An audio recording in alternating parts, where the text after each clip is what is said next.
আজকের এই ভিডিওতে আলোচনা করব মাধ্যমিক টেস্ট পেপার 2023-24 পেজ নম্বর 388। এই পেজ থেকে আলোচনা করব 10-এর 2 নম্বরটি নিয়ে।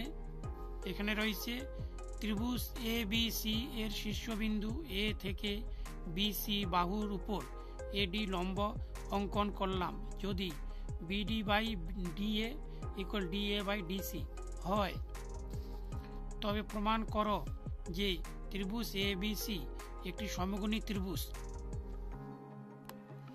এই উত্তরটি হচ্ছে পাঠ্য বই রয়েছে প্রয়োগ নম্বর 22, পেজ নম্বর হচ্ছে 256 পেজের হচ্ছে প্রয়োগ নম্বর 22। এই প্রয়োগ নম্বর 22 হচ্ছে এই চিত্রটি আগে সবার উপরে অঙ্কন করতে হবে, এখানে তারপরে এটি লিখতে হবে।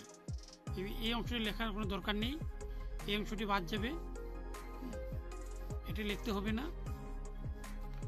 তারপরে হচ্ছে কোনগুলো লিখে দিতে হবে, লিখে দেওয়ার পর এখানে 2 সমকোণ, অর্থাৎ এখানে 2 দিয়ে কাটি তাহলে 90 ডিগ্রি হয়ে যাচ্ছে এখানে। আর এখানে লিখতে হবে ABC একটি সমকোণী ত্রিভুজ, অর্থাৎ ABC। এটা লম্ব, এখানে বলা হয়েছে AD একটি লম্ব, এই জন্য এখানে লম্ব টানা হয়েছে AD। আর একবার বলে দিচ্ছি পেজ নম্বরটা হচ্ছে 256 নম্বর পেজ। এই 256 পেজে সম্পূর্ণ উত্তর পাওয়া যাবে, এখান থেকে লিখতে পারবে বই থেকে।